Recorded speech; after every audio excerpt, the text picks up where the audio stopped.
मैं आपके बीच में अपनी जांबाज बहन जो किसानों की लड़ाई लड़के और आज कांग्रेस पार्टी की लड़ाई मजबूती के साथ लड़ रही है, बहुत तेज तालियों के साथ पूनम पंडित जी को आमंत्रित करता हूँ आपके बीच में रखा है। तेज तालियों के साथ, तेज तालियों के साथ और तेज तालियों के साथ और तेज पीछे वाले भी, जय दोस्तों, धन्यवाद।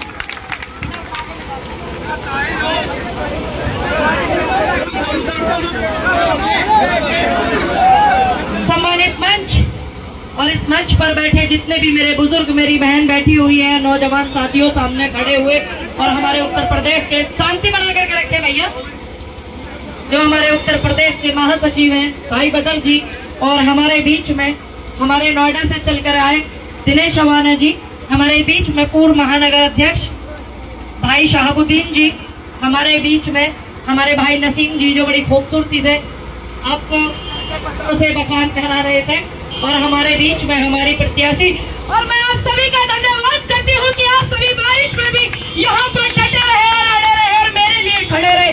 मैं आप सभी को हाथ जोड़ करके प्रणाम करती हूँ। मेरा प्रणाम जोरदार तालियों से आप स्वीकार करें, बताएं कि आप मेरा प्रणाम स्वीकार करते हैं। देखिए, डासना में पहली बार नहीं आई हूँ, मैं ये बता देना चाहती हूँ आपको, मैं तब भी एक बार डासने में आई थी जब रात के 12 बजे हुए थे, मुझसे खड़ा हुआ भी नहीं जा रहा था, मेरी तबीयत इतनी खराब थी, जब ये हिंदू मुस्लिम की यहाँ से चिंगारी उगली थी और मेरे एक भाई पत्रकार साथी अश्विनी गुजर को बिठा लिया था इस भूल में कि ये एक मुस्लिम है, इस भूल में उसको बिठाया गया था, तब भी मैं यहाँ रात को 11-12 बजे आई थी। ये आप भूल जाते हैं, हम लोग नहीं भूलते। आप लोग क्या करते हो, हर बार हर मंच नए लगाने पड़ते हैं हम लोगों को, क्यों हर बार आपको समझानी पड़ती है कि आप अपने चाचा ताऊ के लड़के को वोट देते हैं, आप अपनी बुआ खाला के बच्चे को वोट देते हैं, क्यों दे देते हैं आप ये वोट, क्यों अपने वोट को आप बांटते हैं? और सबसे ज्यादा जो इस देश में नफरत हो रही है आप लोगों के साथ, इसका कारण आप खुद हैं, इसका कारण कोई पार्टी नहीं है, कोई सरकार नहीं है, उन लोगों का काम है चिंगारी छोड़ना और उसमें आप लोग सुलझ जाते हैं। ये आप नहीं समझते हैं। ये दास्ता के जितने भी व्यक्ति हैं यहाँ पर, जितने भी वोटर हैं, जितनी भी जनता है, क्या आप लोगों में कभी इस तरीके की चीजें हुई जो पिछले दिनों आंदोलन के दौरान हुई? नहीं ना, हुई या नहीं? पहले कभी हुई नहीं। अब क्यों हुई? क्योंकि आपने, सबको पता लग गया कि आप लोग बट गए हो, कहीं बसपा में, कहीं समाजवादी में, कहीं आम आदमी में, कहीं कुछ कहीं कांग्रेस में, सबको पता आप बट गए हो। बंद मुट्ठी जो होती है वो मजबूत होती है, एक उंगली को पकड़ करके ऐसे मरोड़ देते ना, टूट जाती है। बंद मुट्ठी को खोलने में बहुत ताकत लगती है। आप लोगों ने उस मुट्ठी को खोल दिया है, आपने अपने वोट को बांट दिया। ये कहने के लिए आप सभी लोगों के बीच में बार बार मुझ जैसे लोगों को आना पड़ता है। ये बड़ी समस्या है कि आप लोग वोट देखते हुए इतने सारे पोस्टर लगे हुए देख रही हूँ यहाँ पर, किसी की पत्नी यहाँ पर प्रत्याशी है, किसी की है ना, यहाँ पर बहुत सारी पत्नियां प्रत्याशी है, प्रत्याशी पति लिख रहे हैं, लेकिन इस देश की जनता को और इस रास्ते की जनता को पत्नी प्रत्याशी नहीं चाहिए, पति प्रत्याशी नहीं चाहिए। जो पार्टी ने कैंडिडेट बनाया हमें वो प्रत्याशी चाहिए, ये ध्यान रखिएगा। ये आपकी प्रत्याशी आपके बीच में शबनम जी खड़ी हुई, अभी आपसे रूबरू हुई थी। ये समाजवादी पार्टी और ये बाबा साहब का संविधान आपको अधिकार देता है चुनाव लड़ने का, और आप चुनाव लड़ती है, IAS PCS महिला बनती है, हम भी सम्मान रखते हैं, हमारे घर में भी पर्दा है, ऐसी बात नहीं है, संस्कृति है, लेकिन वो लोग अपनी घरवालियों को आपके बीच में नहीं भेज सकते। जनता की सेवा करने के लिए, जनता से रूबरू होने के लिए और जनता से वोट मांगने के लिए। सोचो, जब वो मांगने के लिए कुछ नहीं भेज सकते अपनी घरवाली को, तो फिर वो आपको देने के लिए क्या भेजेंगे? ये आप सोचिए, ये आप तय करेंगे कि आपको प्रत्याशी पति चाहिए, ये कि आपको प्रत्याशी ही खुद चाहिए, चाहे वो एक लड़की है, चाहे वो महिला है, चाहे बुजुर्ग है, चाहे नौजवान साथी है।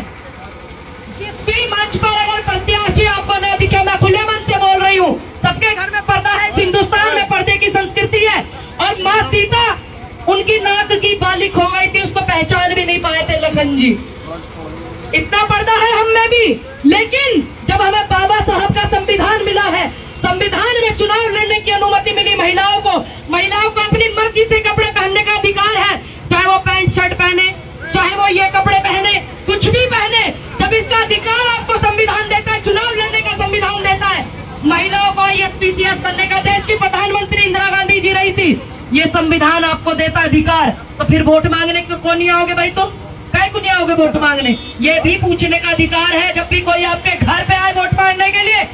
अगर मान लीजिए, मैं आपको बहुत पहली बात बता रही हूँ, जब मेरी उम्र भी कुछ नहीं थी, 8-10 साल होगी, हमारे प्रधान ज्योति महिला थी, प्रधान महिला थी, और उसका पति आकर के खड़ा हो गया था। पुलिस आई थी, कुछ झगड़ा, तो मैंने खुद बोला, चाचा हमें आप नहीं चाहिए, प्रधानी को बुलाओ। हमारी मम्मी ने वोट दिया प्रधानी को, तो हम महिला प्रधानी जो है चाची, उनको बुलाइए। और ये ध्यान रखना, मैं ये बात रास्ते के अंदर कह करके जा रही हूँ आप लोगों के बीच में, कि सड़कों की और नालियों की फिक्र मत करना, सड़कों की और नालियों की फिक्र मत करना कि आपकी प्रत्याशी बनवाएगी क्या नहीं। बस आप 2024 के देश के प्रधानमंत्री तानाशाह को हटा करके अपने राहुल गांधी को चुनने के लिए इन वोटों में वोट देना, इन चुनावों में कांग्रेस के प्रत्याशी को जिताना। और नाली और गली मोहल्ले की साफ सफाई तो मैं अपनी प्रत्याशी से खुद करवा दूंगी। ये आपसे वादा करके जाती हूँ डास्ता की जनता से कि मुझे कोई दिक्कत नहीं है, आप इन्हें जिताएंगे। नाली गली मोहल्ले की सफाई जो नगर निगम के काम होते हैं, उसको आप फिक्र मत करना। जब मैं इस मंच पर रास्ते में आकर के अपने घर परिवार गांव को सब छोड़ करके इनके लिए वोट मांग सकती हूँ यहाँ पर, तो ये ध्यान रखना, ये हाथ पकड़ के इनका गलियों में डांसना की घुमाऊंगी कि ये काम नहीं हुआ मोहतरमा, आप ये काम कीजिए। मैंने आपके लिए वोट की अपील की थी जनता से डांसना की, और आपको इन्होंने जिताया था। और ये भी ध्यान रखना, सबसे विजिल बंद कीजिए, सबसे ज्यादा वोट आप लोगों का बटा है 2022 में। आपने सोचा, आपने इसलिए सोचा क्योंकि आपको मौजूदा सरकार ने सोचने पर मजबूर किया कि हमारी फाइट तो समाजवादी सू है, हमारी फाइट तो बसपा सू है। फिर आप लोगों ने वोट डाला, आपने छल कर दिया कांग्रेस के साथ में। आप अपनी भूल को सुधारिए, ये मौका है आपके साथ। समाजवादी के पार्टी के नेता, और जब आपके डांसने में चिंगारियां उभरती हैं, आपके डांसने का एक भी नेता नहीं आता। और मैं कांग्रेस की कार्यकर्ता हूँ, और किसान आंदोलन के दौरान से आपकी आवाज उठाती हूँ, और किसान आंदोलन के बाद जब मैंने पार्टी ज्वाइन किया, तब से आपकी आवाज उठाती हूँ। इस देश में मोहब्बत बांटने का काम करती हूँ, क्योंकि कांग्रेस से मोहब्बत सीखा, अपने परिवार से मोहब्बत सीखा, अपने गांव समाज से मोहब्बत सीखा। और ये ध्यान रखना, इस चिंगारी में जब आप लोग झुलस रहे थे, तो आपके बीच में समाजवादी या बसपा की कोई नेता नहीं आए थे। हम जैसे लोगों ने, नसीम भाई जैसे लोगों ने, दिनेश सवाना, शहाबुद्दीन जैसे लोगों ने, भाई बदल जैसे लोगों ने आपके बीच की आवाज उठाई थी। ये ध्यान रखना, तमाम वो पत्रकारें जो निष्पक्ष पत्रकारिता करती है, उन्होंने आपकी आवाज उठाई थी। तो आप लोगों से हम वोट मांगने आए हैं, आप हमें वोट जरूर देना। क्यों? क्योंकि हो सकता है आने वाले समय में ये अधिकार भी हमसे छीन ले। ये ध्यान रखना आप लोग। यहाँ से आप नींव धरिए, 2024 में राहुल गांधी को प्रधानमंत्री बनाने के लिए अकेले मेरे नेता प्रियंका गांधी राहुल गांधी से डरते हैं। देश के तानाशाह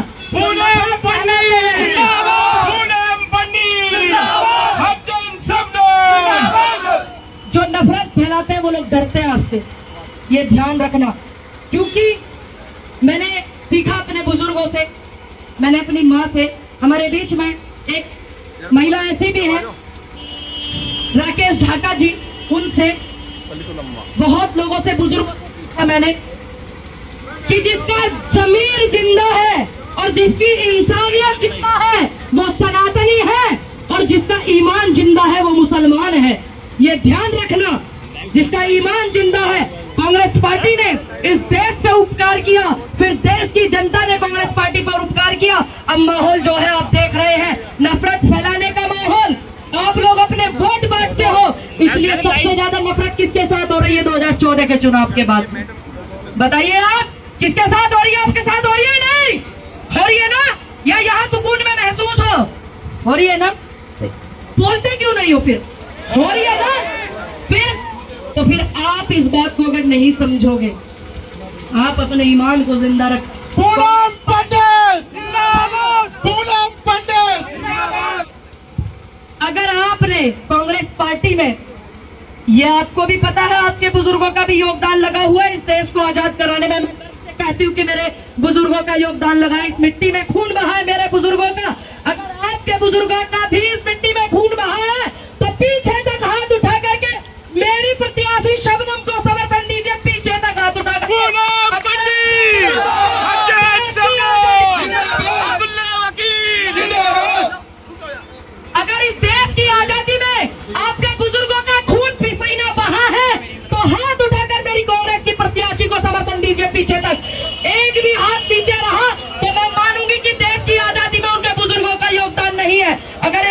बहुत पीछे रहा, क्योंकि ये वो पार्टी है जिसने देश को आजाद कराया। ये वो पार्टी है जो गांधी, नेहरू, पटेल, सुभाष अम्बेडकर, गनी गफ्फार, अब्दुल्ला जी की पार्टी, उनकी विचारधारा तब देश को आजाद कराने वाले एक लोग थे। ये आप अच्छे से जानते हैं कि इस देश को आजाद कराने में दो तरह के लोग आए हुए थे। ये बेहतर तरीके से आप लोग जानते हैं। कौन कौन ये चाहता है कि मैं फिर से आऊं डांसने में? अगर आप लोग चाहते हैं कि मैं फिर से आऊं, तो आप मेरे प्रत्याशियों को जिताने का काम करें। और आस-पास में जहां भी कोई कांग्रेस का कैंडिडेट खड़ा है, ये नौजवान साथी खड़े सिर्फ मोबाइल लेकर के नहीं है, अब तो जियो का डाटा भी फ्री नहीं है, ये ध्यान रखिएगा। आप भी जो बेरोजगारी फैलाने का, फ्री डाटा देने का काम किया था ना इन्होंने, अब तो वो भी नहीं रहा।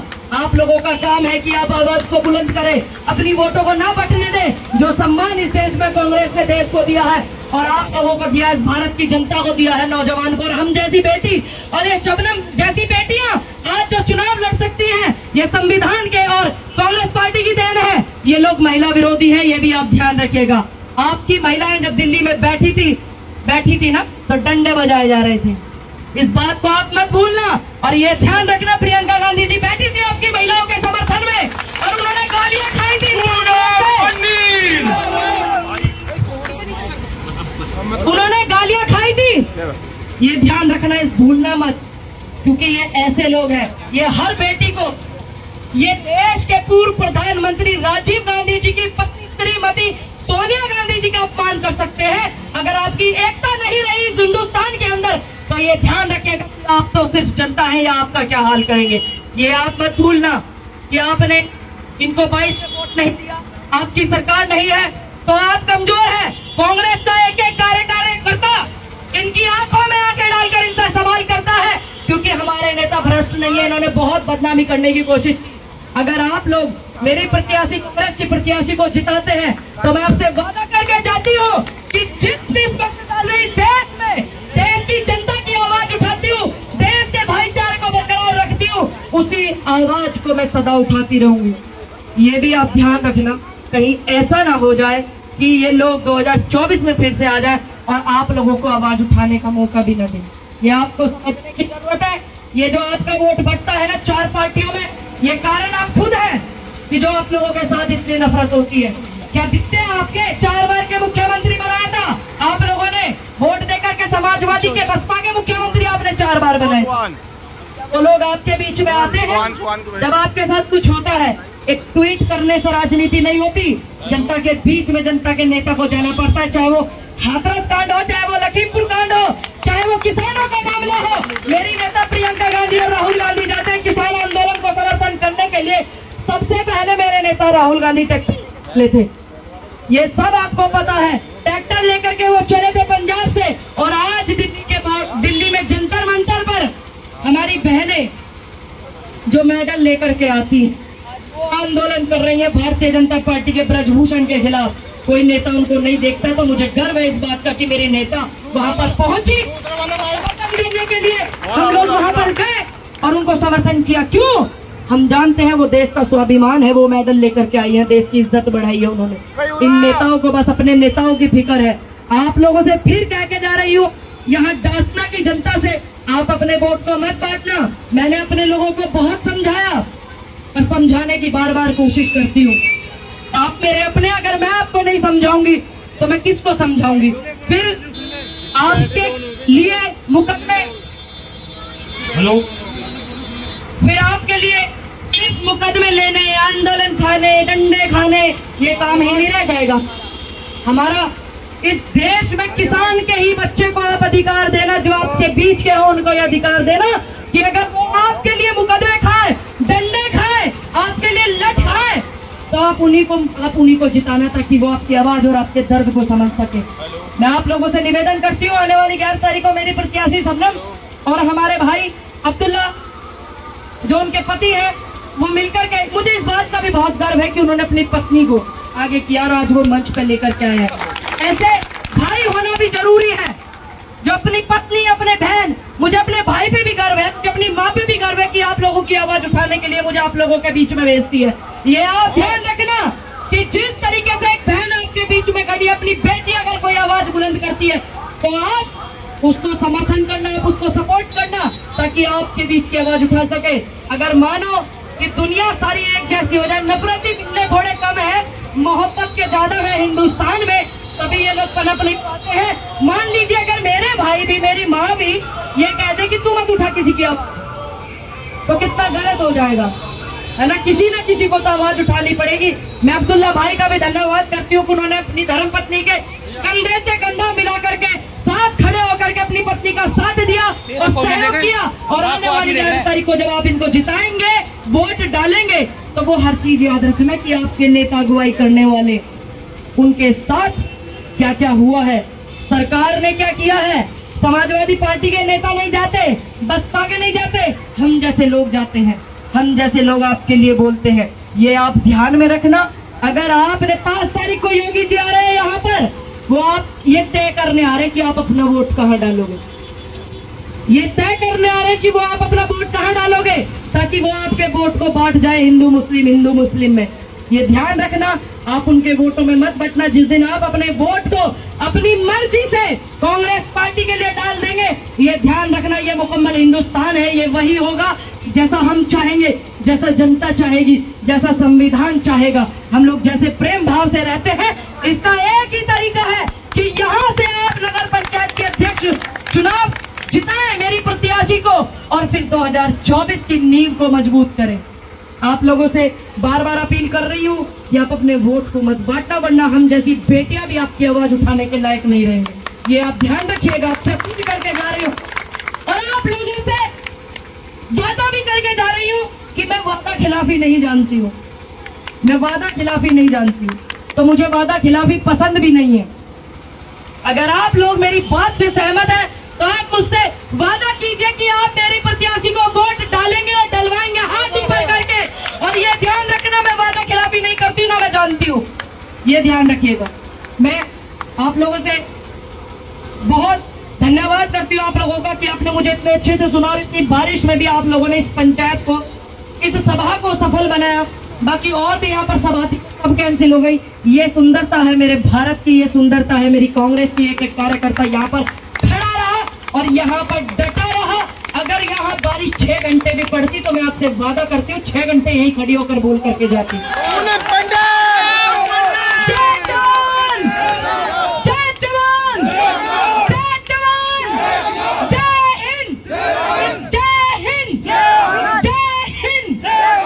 इनको बरकरार रखना। अब देखना सरकार की रीढ़ की हड्डी में पस पड़ जाता है जब आप अपने नारों को, बुजुर्गों के दिए हुए नारों को, जवान और किसान को और एकता को भारत की बरकरार रखते हैं। सभी से विदा लेना चाहूंगी। नमस्कार, मैं पुनः धन्यवाद करती हूँ अपनी कांग्रेस कमेटी का, मैं पुनः धन्यवाद करती हूँ यहाँ पर आए हुए सभी पत्रकार साथियों का, मेरे किसान के साथी मेरे अशरफ भाई जी यहाँ से, और मैं यहाँ से भारत 100 न्यूज का भी बहुत धन्यवाद करती हूँ। यहाँ पर नौजवान साथी है, फिर कह के जा रही हूँ अपने वोट को मत बांटना, अपने यार दोस्तों की वोट को कांग्रेस के प्रत्याशी को डलवाना। जय हिंद, जय भारत। आपका बहुत बहुत शुक्रिया और बहुत बहुत धन्यवाद कि आप लोगों ने